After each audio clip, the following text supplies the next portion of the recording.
All right, Mike, you poured us some beers. Let's tell me about your brews. It's tasting time. So I've set it up so it goes from the lightest flavor to the strongest flavor. I notice the colors don't necessarily match as well, too. I Well, like that is a little bit of a fallacy in beer at times. Some people will just pour them, by color or whatever. I've seen that quite a bit, actually, in other places. I'm all about the flavor profile because if we went through a full tasting like my staff does, you would actually drink the first beer, describe to me the taste, try the second beer, describe to me the taste, go back and drink the first beer and see what changed about it, and then go all the way down the line that way. Makes sense. Staff tastings are fun that way. So we still had a little bit of our summer seasonal left. And excellent. Our winter seasonal's been is coming on, which is our Up Swift Creek Pilsner. But the summer one is our Mount Robson Kolsch. This is a really light, crisp, a little bit of spice characteristic to it. It's just a really great beer to drink and enjoy. Obviously a Summer beer. Summer crusher, which today is not, but Nope. The next one is our Team Rubicon Blonde Ale, which we released this past June in support of raising awareness for Team Rubicon, which is a veteran and first responder focused group that actually does disaster relief. Oh, excellent. They help support the health and welfare of veterans and first responders by giving them the opportunity to continue to serve. That's actually hard for a lot of veterans, actually, when they leave the service. It's just finding another mission in life. Exactly. And that's, if you look at the next 3 beers right in a row, this is my way of seeking that out as well, because Fair I enough. have that same challenge, and it's something that continues to plague me in a certain sense. But these connections that I make through these beers are the ones that actually, the personal connections with the groups and the organizations are the ones that really help keep my mental health mostly in check. This darker one right here is the Ram's Head Amber Ale. Really popular beer made for in dedication to the Rocky Mountain Rangers, the Army Reserve units. Yep. That's part of the 39th Brigade. They're based out of Kamloops in Prince George. Okay, that's just around the corner from here. It is. It's both literally 3 hours down the road, 3 hours over the road. So I work with those guys, and we work to support them. And this beer is a beer that we've made in dedication with them. The next beer is our Sacrifice Red Ale, which is dedicated to veterans, service members, veterans, and their families, because of the sacrifices that we all make along the way. So let's stop there and try these ones before I forget. Okay, Okay, so this is the Kolsch session. that's the Kolsch, Mount Robson Kolsch, super light. I'm not drinking all the same beers as you, but I have a beer back here to drink with me, so I'll let you. Well, that's super nice. That's super nice. A little grainy, a little weedy at the end, but not a heavy wheat, like a sweet grain to it at the end of it. Yeah. Yeah, you could crush that on the back porch smoking some brisket. Oh, speaking of which, I gotta smoke a turkey. Well, we're smoking brisket when we get back for Christmas. Oh, It's nice. gonna be great. That is nice. And I'm not a Kolsch fan. That's nice. Well, thank you. That one's actually not my recipe. That's one of our other brewers. Oh, it's nice and clean too. It'd be really good at a barbecue to taste the Yeah. meats. Different meats and Yeah. flavors, yeah. So my other brewers get to come up with recipes that we try in house Mm-hmm. and so forth, and sometimes they rotate through as single beers, like single times on the tap. Other times we keep them on and rebrew them. One ofs, and if they Yeah. do well, or they're pop. Yeah, fair Yeah, enough. Fair enough. exactly. So the next one's the Team Rubicon Blonde. Okay, and this one's it's a blonde. Everybody likes a good blonde. A nice blonde. Oh, that's interesting. I don't know how to. The end of it, the volume goes up on the flavor. How do I say that? It's just a very light hop finish to it. Yeah, but it's that not. Most people who would be, maybe pure lager drinkers don't want that, don't want to identify that hop flavor. But if it adds a slight characteristic to the beer, I wouldn't spicy, almost not spicy, but the volume just at the end of the palate, just before it disappears, the flavor just kind of comes up and then it's gone. That's nice. Thank you. I like that. I might actually start buying some of that for the move away from the tail slab. Oh, can't completely abandon it. No, I would never. No, I can't. But that's got to go. That one I don't think is in the mesh. Or is in the canning shed. We'll get it there. Fair enough. Well then. The Ram's Head Amber Ale. Ram's Head Amber. I don't normally like ambers simply because I find them sweet, like almost a syrupy flavor. But Yeah. we'll see. I tend to avoid sweet beers. Number one, because I can't. The only thing I like that's sweet is my wife and my dark chocolate. And this one's not.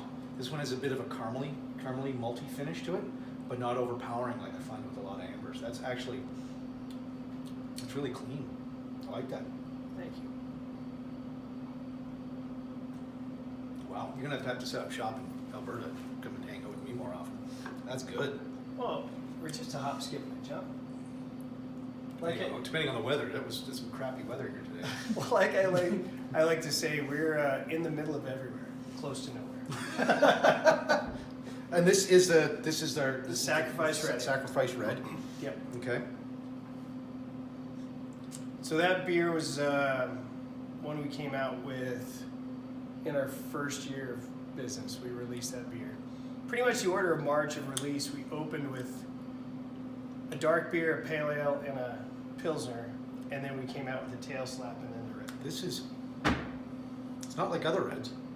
It's not an Irish type red. It's not super dry. It's a Northwest style red, which lends a little more to the hop character and a lighter body. Yeah. There It's really well balanced. I'm quite used to the East Coast style, which makes for the reds are very heavy.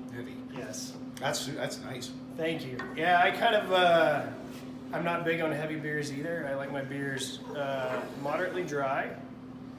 Each and every one of these would be fine with a smoked meat or barbecue of some sort. Obviously, you can pair it like a little heavier, I do poultry, a little lighter, I do what do you call it? Yeah. Beefs, things like that. Or one thing too, like with the Rubicon, I've had it with spicier foods that'll help just kind of clear the palate. Okay. Unless you obviously want to go with more bitter beer to amp the flavor profile of the or a spice. sour as a total cleanser. Yeah. But beyond the purview of this thing. Yeah. All right. So next you move on to, we get into the hop. The three hoppy beers that we have on tap right now are summer seasonal dark, because again too, we're just kind of rotating through the last of the summer stuff we have, and then we have our anniversary beer at the end. So we've got the Isa, which is a very short story behind it, is that everybody has an ISA, India Session Ale. I've never completely bought into that idea. I'm like, well, it's a light, uber hoppy pale ale. It's a pale ale or or a DDH or a something like a dry hopped pale ale. Yeah, exactly. Yeah. Well, so we I wanted a low alcohol beer because I need a day drinker at work sometimes. I have a beer for my oldest daughter. Just on the same page for so many things. I have a beer that I've made for since our first summer for my oldest daughter. My youngest daughter, at the age of 5, said, "Daddy, when am I going to get a beer?" Her name is Isa. Excellent. She has one.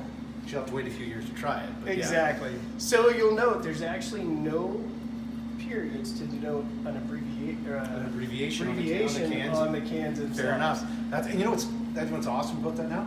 Now I know that story, and I'll be drinking it, have a little snicker every time because I'll actually know that. That's right. Or people will say, "Hey, can I have your ISA?" I'm like, I don't really have one, but I have an ISA. I have 2. So the next one's our Vale Trail Extra Pale Ale. I'm starting to like these extra pale ales we're coming out with. It's interesting. It's a nice change. It is, because they're a little bit more. So it's a really great kind of hop forward pale ale. There's a lot more flavor and aromatics to it than you normally get. This beer specifically supports our bike park, which is a huge part of our business in the summer. We get a lot of bike traffic here.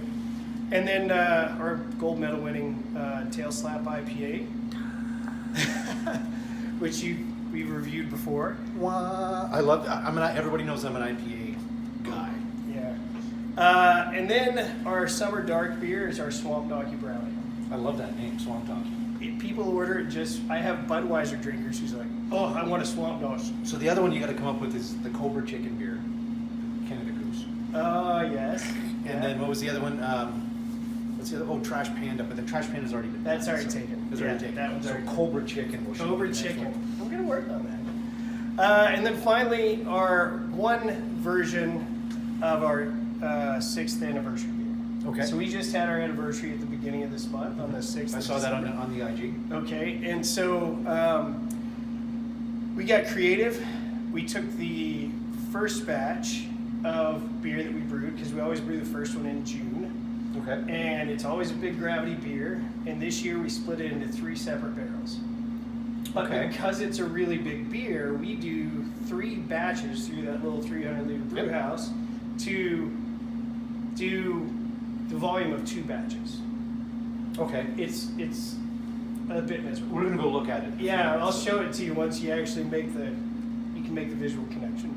So we did 3 batches of it, made the volume of 2. I split it between 3 different flavored barrels, not flavored, but previous types of alcohol. And then at the end, we brewed the second batch of it in October. When that was finished conditioning, we split that into tanks. We blended each barrel on top of a tank. And we now have 3 different versions of our 42 and There's gonna be subtle differences for most of them. Not so subtle. Okay. Oh, fair enough. I will send you away with the other 2 flavors today at the end of this. Okay. And you can take them home. So that beer's 9.5%. Oh God. It is a Belgian triple brewed with candied sugar, aged in a rum barrel for 6 months. 5.5 months. My teeth are cracking. That's gonna be awesome. I'm definitely not having that before I drive. One little sip of it'll get you through, and then you take the bottles home and you'll enjoy it. So Flyer, there you go. And this one That's is the ISA. the ISA. Yes. 3.8%. Well, that's really nice. That's just really floral. Yeah. Oh yeah. You'll get a little bit of grapefruit, citrus, and some stone fruits in That is really nice. Really citrusy. Not a grapefruit citrus, like a sweet orange. Yeah, that's crushable. That's a nice beer. And then the 3.8, that's like you said, that's a day beer. there. Yeah. That's a day beer. I still have to work from 1 o'clock to 6. This brisket's going to take 6 hours to smoke, so I want to be awake to pull it out. I don't want to drop it when I pull it off. That's our Veil Trail. Veil Trail. And yeah. Okay, that's a little different. you'll notice the Veil is lowercase v, capital A. That's really smooth. Thank you. That is super smooth. That's the extra pale ale. Mm-hmm.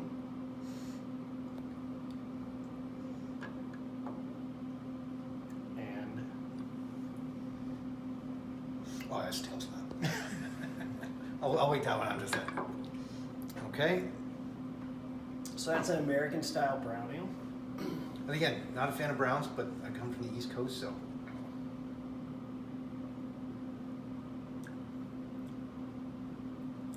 That's nice. That's nice. It doesn't have a huge sweet finish to it. I like that. I like that. That North American style brown ale is really keyed in the lighter body and the quite a bit more hop presence. Yeah, no, I notice a similarity in the flavor palette, but enough differences to each beer is very distinct. And this is the Trapel. Yes. Oh, I can smell it as a Trapel.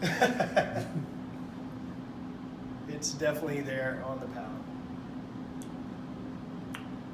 But surprisingly not boozy.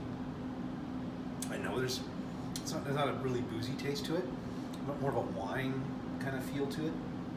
The thing about the rum barrel too is it's the sweetest of the 3 versions. That is, but like I said, one of the problems I have with the higher alcohol beers is they're boozy, they're really boozy, and then it just it overpowers the actual flavors. That one, it's smooth enough, it's creamy enough. There's like a the mouthfeel is all really soft, Yeah. and then but it's really quite. The the biggest thing we've had a challenge with in our little brewery, especially before we switched into, you'll see the bigger stainless tanks here shortly. Before we got into that, we were in plastic. We still have one, and we actually did one of the batches in plastic. But it's really solid, consistent temperature control to keep from getting that alcohol heat. Okay. The heat is really the part. Yeah, it'll burn off the. Yeah. It'll burn off. Yeah, exactly. I can see how that would be a problem with higher levels. Yeah. So we're gonna go see where all this magic happens. I'm gonna grab my coat. We'll get out of here. Okay. I'm gonna come back and have some more later.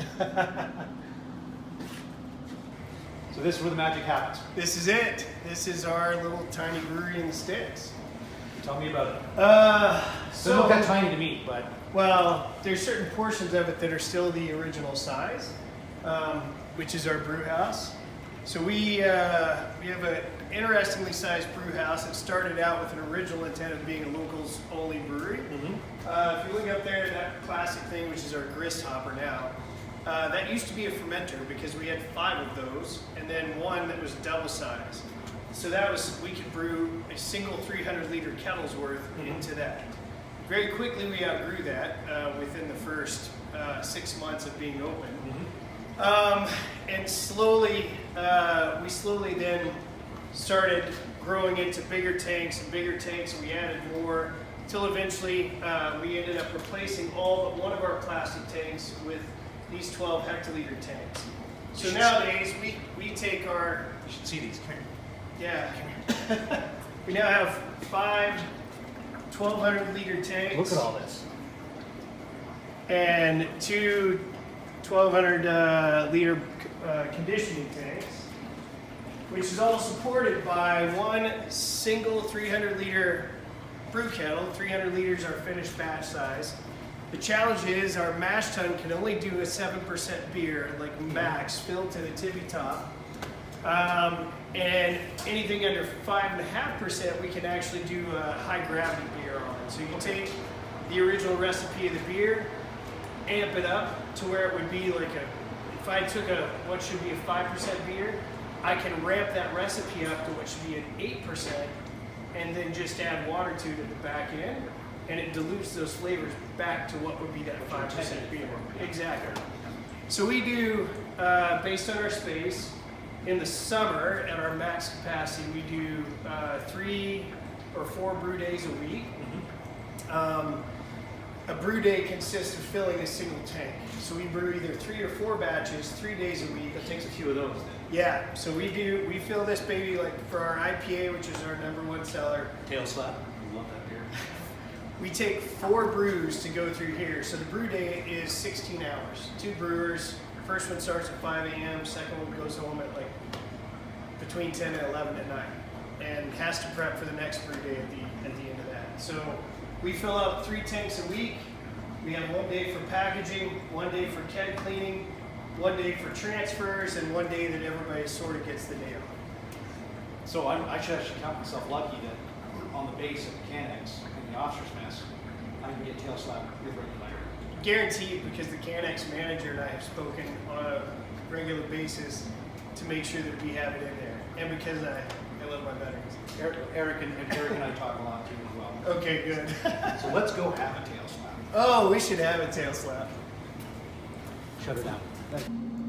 Well, thanks for the tour. You're very much welcome. Thank you for suffering the weather. I'm not looking forward to the drive back.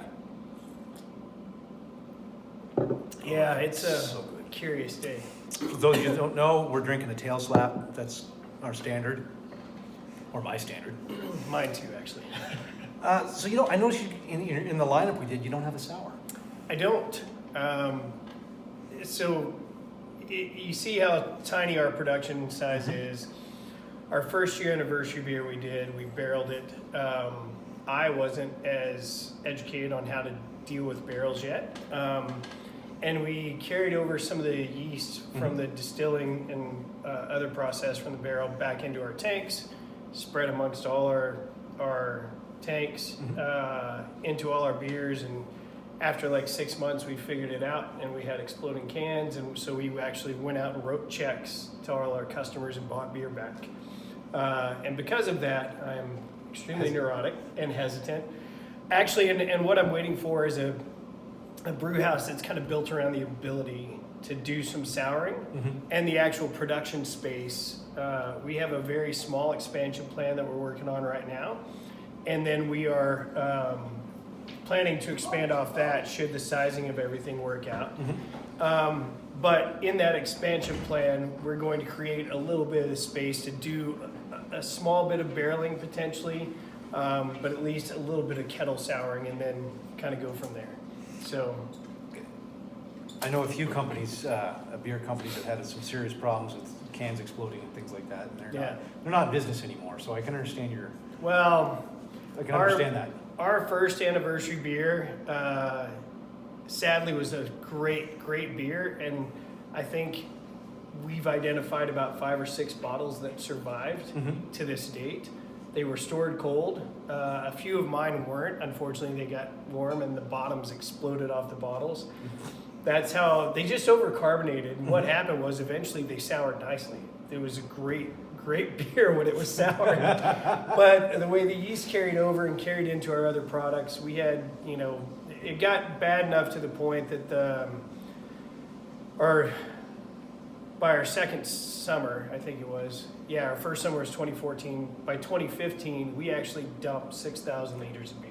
I could say your distributors must actually appreciate your honesty about that. Well, I didn't have distributors at the time. That was me. Fair enough. So I did a lot of driving with my checkbook in hand, crying, and we dumped all our beer. But you're 6 years in now, so we are 6 years in. That issue's long behind you. It is. We actually, I think, suffered the majority of our what I hope are the majority of our challenges as a business in 2015, and from that we'll move along. So. Nice. So if people want to try a fresh Three Ranges Brewing beer, where do they go? Valemount. They have to go to the middle of everywhere. So what are the hours for your brewery? So in the winter, starting typically in early to mid-October, we're 3 to 8 p.m. 6 days a week. Tuesday's the only day we're shut down. That's our packaging day. That's the day where we just don't have space for anything, so everything's off. But the rest of the days we're open 3 to 8 p.m. And then in the summer we switch to 1 to 8, 4 out of the 6 days, and then Friday and Saturday till 9 o'clock. But I do my best to keep that updated on our website as the seasons change. They have a website. 3ranges.com. 3ranges.com. And then you can follow us on Instagram at 3 Ranges Brewing. Twitter's 3 Ranges, which I don't think we do much on Twitter, sadly, because maybe we do. I'm not sure. I have to check. I don't follow you. My wife is a social media person. She does an amazing job. But yeah, so we do the tap room here. We do events about once a month or so. In fact, tonight's our ugly sweater party, which I'm sadly going to miss because the weather's turning to the point that I need to get out of here. Yeah, and then we do that events once a month, and in the summer we do all kinds of stuff and mayhem. So you can get the beer fresh here. Probably the freshest draft outside of here is our draft accounts around town, which is most everywhere, plus McBride. And then after that, we have product that stretches from here all the way south into Kelowna and hopefully Penticton here shortly. Back up Highway 97, every major town along the way, out to Smithers, all the way up to Fort St. John, and then the province of Alberta. And in Alberta, if you want to get it, all you have to do is go ask your liquor store. They'll probably make it a minimum 1 flat order, but you can go in there and ask them, and they have packaged product available in Connect. So, or you can go to the Canex in Edmonton and pick it up. You can do that. In Edmonton, it's like Sherbrooke, Canex. Sherbrooke Liquors, I believe, has your stuff as well. Sherbrooke Liquor has our stuff there. Great store. Jasper, you can get all kinds of stuff. And the one place I'd tell you to go in Jasper if you want about as fresh as you can get, again, outside of the Robson Valley, Canoe Valley area, is the Jasper Legion. Guaranteed to have 6 taps of our Actually, beer Jasper on. Legion was recommended to me for renting out of equipment to veterans as well too for skiing and outdoor stuff. Veterans Adventure programs run by a grizzly old angry guy who's also amazing. Keith Henderson. He's a retired Army guy, but he runs a program in which active duty and veterans with identification can walk in, ask for equipment, and if it's within their stores, it is yours to take. All you have to do is return it in the condition that you got it. And they have boats, fishing equipment, hiking, camping equipment, you name it, they got it. Well, we love Jasper, so we're probably going to be there quite a few times, which also means we're probably going to drop by and visit here in the summer. And I'm totally happy about that. I'm here. Well, thanks for having us. Thank you very And, much for making the trip. We're going to finish this beer and then brave the mountain and try to get back home. Whiskey Delta Golf. Cheers.